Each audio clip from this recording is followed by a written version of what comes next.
सौरव जोशी की शादी being India's biggest vlogger जैसे लोगों ने इमेजिन की थी वैसी बिल्कुल नहीं हुई, बल्कि ये सिर्फ मीम मटेरियल बनकर ही रह गई। जैसे लोग मीम्स बना रहे हैं कि ये लोग शादी शादी खेल रहे हैं, ये लोग शादी की वीडियो बनवा रहे हैं या फिर वीडियो बनाने के लिए शादी कर रहे हैं। एंड इसका रीजन भी ये लोग खुद ही है। पूरी शादी से लोगों को ऑफ सी वाइब आ रही है, पूरी शादी से लोगों को ऑफ सी वाइब आ रही है, जैसे किसी को कोई इंटरेस्ट ही नहीं है। एंड सबसे ज्यादा वायरल हो रहा है अवंतिका का गिरना। जब वो डांस करने के लिए जा रही थी उससे पहले ही वो गिर जाती है। एंड वियर्ड चीज ये है कि ये चीज व्लॉग में रखने की जरूरत ही क्या थी, जब लोग पहले ही उसे इतना ज्यादा ट्रोल कर रहे हैं। तो ऑब्वियसली बात है ऐसी कोई चीज बाहर आएगी तो और ट्रोलिंग होगी। एंड उससे भी ज्यादा वियर्ड चीज ये थी कि गिरने के बाद सौरव वहाँ नहीं आए उन्हें उठाने के लिए, वो अपनी ही जगह पर बैठे थे। उसके बाद एक क्लिप में वो एक्सप्लेन कर रही होती है कि वो कैसे गिर गई एंड उन्हें कितनी दिक्कत हुई। तो वो टॉपिक ही चेंज कर देते हैं कि डेकोरेशन कितनी अच्छी लग रही है। अब या तो उनका बिहेवियर सच में ऐसा है या तो ये भी एक तरीका है ट्रेंड में रहने का, क्योंकि कुछ ऐसा होगा तो भले ही मीम्स बनेगी और ट्रोलिंग होगी बट लोग बात तो करेंगे। नेगेटिव अटेंशन भी तो अटेंशन ही होती है, वीडियो की रीच तो उससे भी बढ़ेगी। सो मे बी इंटेंशनली किया गया हो, बिकॉज वो खुद ही अपने व्लॉग्स एडिट करते हैं।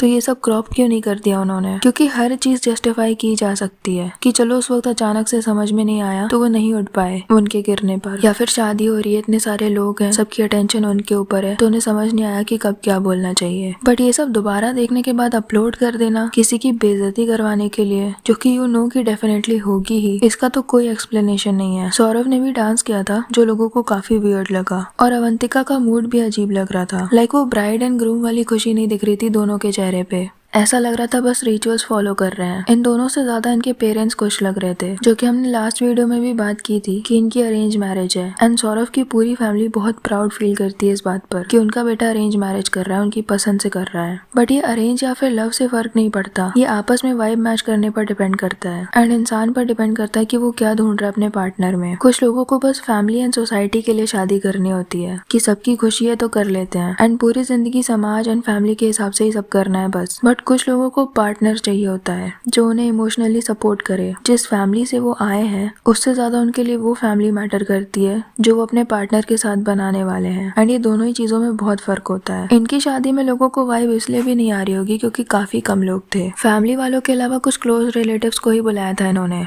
एंड हमें यूजुअली बहुत सारे लोगों वाली शादी देखने की आदत है जिसमें बहुत सारे लोग चीयर कर रहे होते हैं, बहुत भीड़ रहती है, बहुत सारे लोग डांस कर रहे होते हैं, गाना गा रहे होते हैं, तो उसकी वाइब थोड़ी अलग हो जाती है। पर यहाँ पर ऐसा नहीं था, विच इज फाइन, सबकी अपनी प्रेफरेंस है, ये उनकी चॉइस है कि वो पीसफुल तरीके से शादी करना चाहते थे। पर शादी में भी हर जगह सौरव व्लॉगिंग कर रहे थे जो कि वियर्ड लग रहा था, just like Raja vlog but with more budget. And हाँ वो व्लॉगर हैं, यही काम है उनका, डेली लाइफ वो इतने सालों से दिखा रहे हैं तो ये भी दिखाएंगे ही। पर कैमरा कोई और भी होल्ड कर सकता था, कॉमेंट्री करने की जरूरत नहीं थी, दिख ही रहा था कि क्या हो रहा है। बट वो एक एक चीज बता रहे थे, एक्सप्लेन कर रहे थे कि अभी क्या हो रहा है। जैसे उनका शादी एंजॉय करने से ज्यादा इन चीजों में ध्यान था। हर रस्म में सबके फेस पर कैमरा जा रहा था, पूरा इवेंट दुनिया के सामने दिखाया जा रहा था, विच इज वियर्ड, क्योंकि फिर हर किसी को सोच समझ के हर चीज करनी पड़ रही होगी। इतने कम लोग होने के बाद भी कोई फ्रीली एंजॉय नहीं कर रहा होगा क्योंकि पूरी दुनिया देख रही है, हर चीज सोच समझ कर बोलनी पड़ रही होगी। किसी भी चीज के लिए आप ब्रूटली ट्रोल हो सकते हो, पता नहीं कितने टाइम तक के लिए, एंड ये चीज हमेशा इंटरनेट पर रहेगी। मे बी ये भी रीजन रहा उनके वियर्ड बिहेवियर का, बिकॉज उनको हर चीज बोलने से पहले सोचनी पड़ रही हो। नॉर्मल कन्वर्सेशन करने के लिए भी सौरव कैमरा खोल ले रहे थे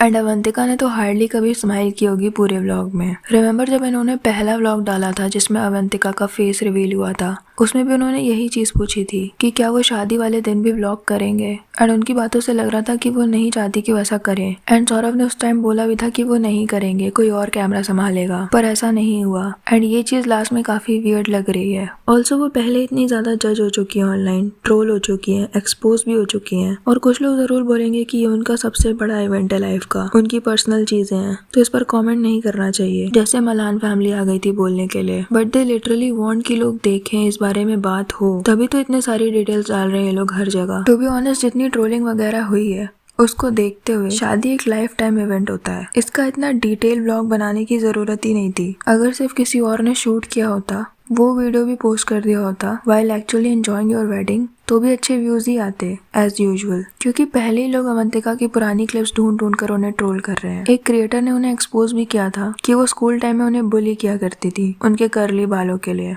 एंड और भी बहुत सारी चीजों के लिए। जिसके बाद उन्होंने और चीजें भी पोस्ट की थी कि और भी लोगों को अवंतिका बुली कर चुकी हैं। जैसे उनसे किसी ने पूछा था, is it really true that you were bullied by Sourav Joshi wife? तो उन्होंने कहा था, yes it is true and I was not the only one. This is what my friend sent me, जिसमें मैसेज था, ये तेरी दोस्त है ना, तुझे भी बुली किया? तो उन्होंने कहा मुझे नर्सरी में, जब मैं जानती भी नहीं थी कि बुलिंग क्या होता है। एक और चीज लिखी थी, there was a boy in our class who had some cognitive difficulties. She and her cool gang used to bully him a lot. I always felt very bad for him.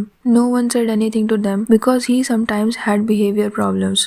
They had no empathy at all. He had this problem where if he started laughing, he couldn't stop. They would do strange things just to make him laugh on purpose. He also has temper issue and they would provoke him for fun until he got angry and started shouting. He sat alone in the front bench because the teachers made him sit separately. But those people still didn't care. They had no empathy.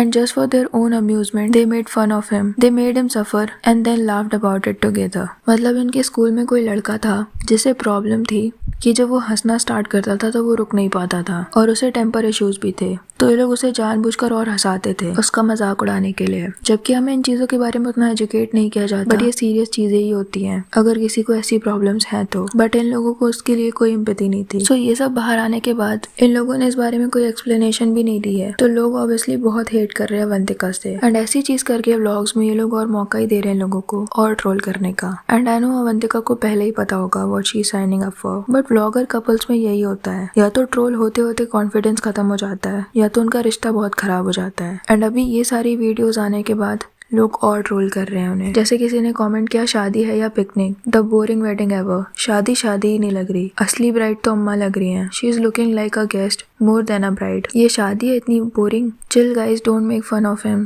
They are just playing शादी शादी। कितनी खाली खाली शादी है। It's okay but why it's look like school function dance. इतना unorganised, शादी लगता है प्रैंक कर रहे हैं। When you know something is wrong but you can't prove it. By the way, क्या लगता है आपको इस बारे में? कमेंट करके जरूर बताना। वीडियो पसंद आए तो लाइक कर देना और ऐसी और वीडियोस के लिए विचार को सब्सक्राइब कर देना।